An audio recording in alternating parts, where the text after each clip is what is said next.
America ও Iran পুরোদমে যুদ্ধ চলছে, জানিয়ে দেব হাতে থাকা সর্বশেষ আপডেট, আন্তর্জাতিক সংবাদগুলো শিরোনাম, এরপর বিস্তারিত। প্রথমেই জানিয়ে দেব, ইরানের প্রস্তাবে সন্তুষ্ট নয় মার্কিন প্রেসিডেন্ট ডোনাল্ড ট্রাম্প। আরও জানিয়ে দেব, হরমুজে আটকা পড়া নাবিকদের করুণ আর্তনাদ। আরও জানিয়ে দেব, নিষেধাজ্ঞার তোয়াক্কা না করে হরমুজ পার হলো রুশ প্রমোতরি নট। সর্বশেষ জানিয়ে দেব, বছর জুড়ে যুদ্ধ চলবে, ইসরায়েলি সেনাপ্রধান। ইরানের প্রস্তাবে সন্তুষ্ট নন মার্কিন প্রেসিডেন্ট ডোনাল্ড ট্রাম্প। শান্তি চুক্তি নিয়ে ইরানের নতুন প্রস্তাবে সন্তুষ্ট নন মার্কিন প্রেসিডেন্ট ডোনাল্ড ট্রাম্প। প্রস্তাবটিতে বলা হয়েছে, চলমান যুদ্ধ শেষ না হওয়া পর্যন্ত তেহরানের পারমাণবিক কর্মসূচি নিয়ে আলোচনা স্থগিত রাখা হবে। ব্রিটিশ বার্তা সংস্থা রয়টার্স এবং যুক্তরাষ্ট্রের বিভিন্ন গণমাধ্যম এ তথ্য জানিয়েছে। ট্রাম্পের উপদেষ্টাদের সঙ্গে বৈঠক সম্পর্কে অবগত এক কর্মকর্তা রয়টার্সকে জানান, এই প্রস্তাবে ট্রাম্প অসন্তুষ্ট, কারণ যুক্তরাষ্ট্র শুরুতেই পারমাণবিক ইস্যু নিয়ে আলোচনা করতে চায়। মার্কিন সংবাদ মাধ্যম দ্য নিউ ইয়র্ক টাইমস জানিয়েছে, হোয়াইট হাউসের আলোচনায় অবগত একাধিক সূত্রের বরাতে ট্রাম্প তার উপদেষ্টাদের বলেছেন তিনি ইরানের প্রস্তাবে সন্তুষ্ট নন। অন্যদিকে সিএনএন দুজন সংশ্লিষ্ট ব্যক্তির বরাতে জানিয়েছে, ট্রাম্পের এই প্রস্তাব গ্রহণ করার সম্ভাবনা কম। তাদের মতে তেহরানের পারমাণবিক কর্মসূচি নিয়ে প্রশ্নগুলোর সমাধান না করে যদি যুক্তরাষ্ট্র ইরানের বন্দরগুলোর উপর থেকে অবরোধ তুলে নেয়, তাহলে আলোচনায় আমেরিকার একটি গুরুত্বপূর্ণ কৌশলগত চাপ লেভারেজ হারিয়ে যেতে পারে।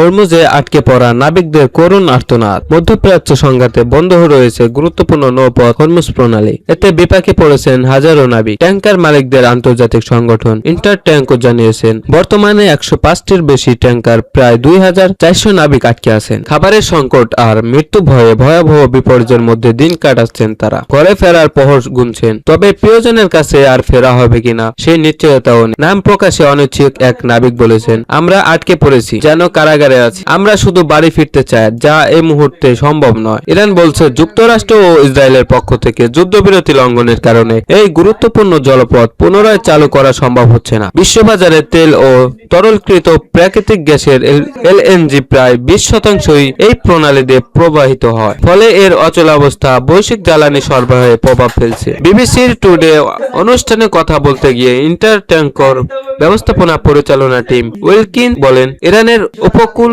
সংলগ্ন এলাকায় বহু জাহাজ ও নাবিক আটকে রয়েছে। দীর্ঘ সময় ধরে জাহাজে অবস্থান করায় তাদের মধ্যে উদ্বেগ, মানসিক চাপ ও ক্লান্তি বাড়ছে। তিনি জানান, আটকে পড়া নাবিকদের খাবার, পানি সরবরাহ এবং বর্জ্য ব্যবস্থাপনার মতো মৌলিক বিষয়গুলো এখন বড় চ্যালেঞ্জ হয়ে দাঁড়িয়েছে। অনেকেই জানেন না কবে তারা ঘরে ফিরতে পারবেন। একজন নাবিক এবিসি নিউজকে বলেন, যুদ্ধ শুরু হওয়ার প্রায় 50 দিন হয়ে গেছে। আমাদের সবচেয়ে বড় ভয় হলো অনিশ্চয়তা। আমরা জীবিত অবস্থায় বাড়ি ফিরতে পারবো কিনা তা জানা নেই, কারণ এখানে কোনো নিরাপদ জায়গা নেই। তিনি আরো বলেন, শুরু ও ঘেরা এই জলপথ ক্রুদের মধ্যে ভয় আরো বাড়িয়ে দিয়েছে। এছাড়া ড্রোন, মানবহীন যান এবং ব্যালিস্টিক ক্ষেপণাস্ত্র নিয়ে ভয় রয়েছে। আমাদের মাথার উপর দিয়ে ক্ষেপণাস্ত্র যাচ্ছে, যে কোনো সময় আশ্রে পড়তে পারে। আমি নিজের চোখে জাহাজে আঘাত করতে দেখেছি। আরেকজন নাবিক দ্য গার্ডিয়ানকে বলেন, তিনি নোটিশ দিয়েছেন এবং এই প্রণালী দিয়ে যাত্রা করতে রাজি নন। International transport work federation ITF জানিয়েছে, সংঘাত শুরু হওয়ার পর থেকে তারা শত শত জাহাজের নাবিকদের কাছ থেকে প্রায় 1900টি অনুরোধ পেয়েছে।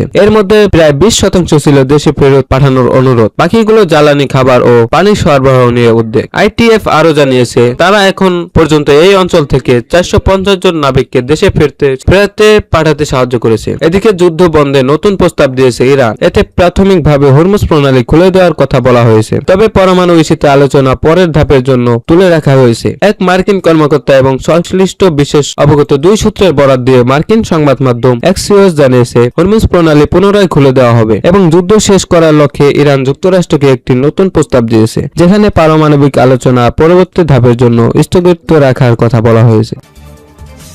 নিষেধাজ্ঞার তোয়াক্কা না করে হরমুজ পার হলো রুশ প্রমোত্তরে নট। ভূ রাজনৈতিক উত্তেজনা ও আন্তর্জাতিক নিষেধাজ্ঞার তোয়াক্কা না করেই বিশ্বের অন্যতম গুরুত্বপূর্ণ জলপথ হরমুজ প্রণালী অতিক্রম করেছে রুশ ধনকুপের অ্যালেক্সি মোদাসভের মালিকাধীন প্রমোত্তরে নট। প্রায় $500 বিলিয়ন, প্রায় 6000 কোটি টাকা মূল্যের এই বিশাল ইউটি গত রোববার 26 এপ্রিল ভোরে ওমানের মাস্কাট বন্দরে নোয়ার করে খবর বিবিসির। শিপিং ডেটা অনুযায়ী 465 ফুট দৈর্ঘ্যের এই প্রমোত্তরে গত শুক্রবার 24 এপ্রিল গ্রীষ্মান সময় 4টায় দুবাই মেরিনা থেকে যাত্রা শুরু করে। শনিবার সকালে একটি অন্তত করা পাহারায় থাকা হরমুজ প্রণালী পার হয়। বর্তমানে ইরান ও যুক্তরাষ্ট্রের উত্তেজনার কারণে এই পথ দিয়ে সাধারণ যান চলাচল প্রায় বন্ধ। যেখানে আগে দৈনিক গড়ে 140টি জাহাজ চলত, সেখানে বর্তমানে হাতে গোনা কয়েকটি বাণিজ্যিক জাহাজ যাতায়াতের অনুমতি পাচ্ছে। এমন পরিস্থিতিতে একটি ব্যক্তিগত বিলাসিতরী কিভাবে যাওয়া অনুমতি পেল তা নিয়ে প্রশ্ন উঠেছে। স্টিল ব্যবসায়ী অ্যালেক্সি মরদাসভ রুশ প্রেসিডেন্ট ভ্লাদিমির পুতিনের ঘনিষ্ঠ হিসেবে পরিচিত। ইউক্রেন যুদ্ধের জেরে যুক্তরাষ্ট্র ও ইউরোপীয় ইউনিয়ন তার উপর নিষেধাজ্ঞা আরোপ করে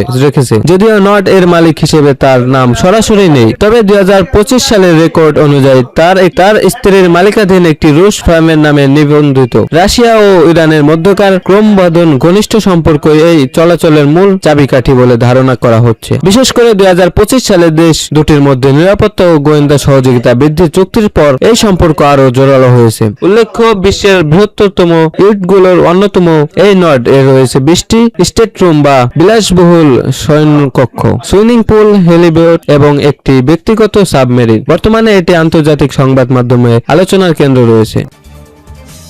বছর জুড়ে যুদ্ধ চলবে, ইসরায়েলি সেনা প্রধান। চলতি বছর অর্থাৎ 2026 সালেও সেনাবাহিনীকে একাধিক ফ্রন্টে লড়াই করে চালিয়ে যেতে হবে বলে সতর্ক করেছেন ইসরায়েলি সেনা প্রধান ইয়াল জামির। ইরান ও লেবাননের সশস্ত্র গোষ্ঠী হিজবুল্লাহের সঙ্গে চলমান সংঘাতের প্রেক্ষাপটে তিনি এ কথা বলেন। খবর আল আরাবিয়ার। সোমবার 27 এপ্রিল এক বিবৃতিতে ইসরায়েলি সেনা প্রধান বলেন, 2023 সালের 7 অক্টোবর থেকে ইসরায়েলি সেনাবাহিনী একটি চলমান বহুমুখী সামরিক অভিযানে জড়িত রয়েছে। 2026 সালেও সম্ভবত এসব ফ্রন্টে যুদ্ধের বছর হিসেবে কাটবে। এ সময় তিনি 2023 সালের 7 অক্টোবর হামাসের হামলার কথা উল্লেখ করেন। তিনি আরো বলেন, সামনের দিনগুলো বাড়তে থাকা সামরিক চাহিদা মোকাবিলায় জরুরি ভিত্তিতে আরো সেনা নিয়োগের প্রয়োজন রয়েছে। তার ভাষায়, আগামী বছরগুলোতে আইডিএফ এর উপর যে বাড়তি দায়িত্ব আসছে তা সামাল দিতে ইসরায়েলের জন্য সবচেয়ে জরুরি বিষয় হলো সেনা সদস্য ও যোদ্ধার সংখ্যা বাড়ানো।